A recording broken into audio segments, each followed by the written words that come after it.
सिंध हमेशा भारत का हिस्सा रहेगा।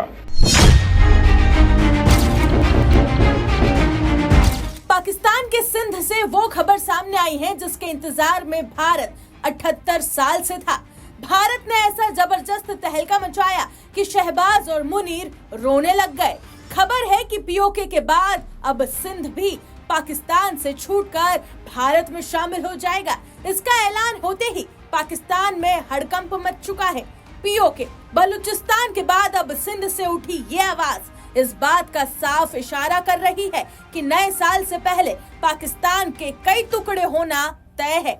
मजे की बात देखिए कि पाकिस्तान के तीसरे सबसे बड़े प्रांत सिंध से अलग होने की ये मांग और ये आवाज उस वक्त उठी जब हमारे देश के रक्षा मंत्री राजनाथ सिंह ने सिंध को भारत में शामिल और पाकिस्तान के बॉर्डर को बदलने का बड़ा ऐलान कर डाला।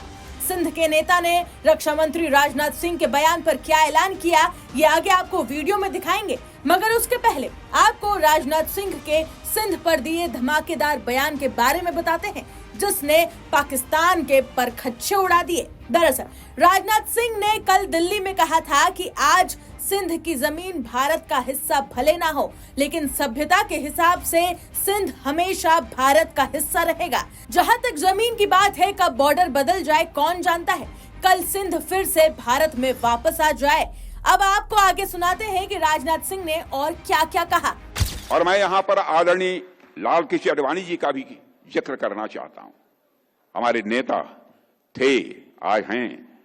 आडवाणी जी ने अपनी एक पुस्तक में लिखा है कि सिंधी हिंदू और विशेषकर उनकी पीढ़ी के लोग अभी भी भारत से सिंध को अलग करने की बात को स्वीकार नहीं कर पाए हैं। न केवल सिंध में बल्कि पूरे भारत में हिंदू सिंधु नदी को पवित्र मानते थे। सिंध के कई मुसलमान भी मानते थे कि सिंधु का जल मक्का के आबे जमजम से कम पवित्र नहीं है।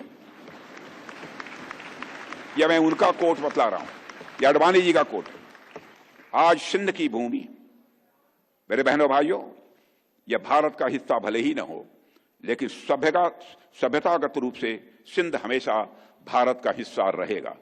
और जहां तक जमीन की बात है तो बॉर्डर्स तो बदल सकते हैं, क्या पता कल को सिंध भारत में फिर से वापस आ जाए।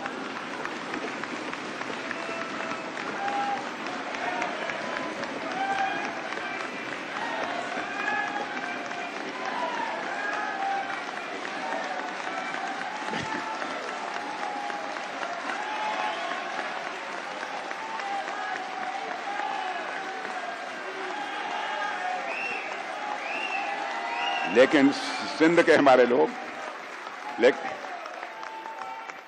लेकिन सिंध के हमारे लोग जिन्होंने सिंधु नदी को पवित्र माना है, हमेशा हमारे वो अपने रहेंगे, वो चाहे कहीं भी हों, हमेशा अपने रहेंगे। वहीं बता दें कि राजनाथ सिंह के इस धमाकेदार बयान पर सिंध से जवाब भी आ गया। जय सिंध मुत्हिदा महाज के अध्यक्ष शफी बुरफत ने एक्स पर राजनाथ सिंह के बयान पर खुशी जताई। सिंध के नेता ने अपने सोशल मीडिया पोस्ट पर यह लिखा कि राजनाथ सिंह ने सिंध के बारे में एक ऐतिहासिक और समझदारी भरा बयान दिया है। सिंध भविष्य में भारत का हिस्सा बन सकता है। शफी ने आगे ये भी लिखा कि सिंध को धोखे और जबरदस्ती से 1947 में पाकिस्तान में शामिल किया गया था। आज पाकिस्तान के अंदर सिंध का राष्ट्रीय अस्तित्व खतरे में है। इस गंभीर स्थिति में राजनाथ सिंह का सिंध का भारत का हिस्सा बनने की संभावना बनने की बात उम्मीद की एक किरण जगाती है। हमारी संस्कृति की जड़ें भारत के सप्त सिंधु देश की धरती से जुड़ी रही है।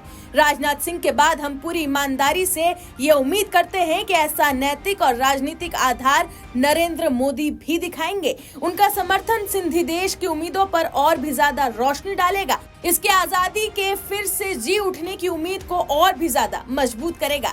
हम पे पूरा विश्वास है कि भारत की पॉलिटिकल लीडरशिप को अब सिंधु देश की आजादी के बारे में एक गंभीर और सैद्धांतिक फैसले पर सोचना चाहिए। तो ये बता दें कि राजनाथ सिंह के बयान पर और सिंध से उठी आजादी की मांग से पाकिस्तान में हलचल पैदा हो गई है। पाकिस्तान ने तुरंत तिल मिलाकर इन पूरे बयानों पर जवाब भी दिया और राजनाथ सिंह के बयान को खारिज कर दिया। पाकिस्तान के रिएक्शन से ये तो साफ है कि किस कदर पाकिस्तानियों में और खासकर कि मुनीर की फौज में खौफ का माहौल है।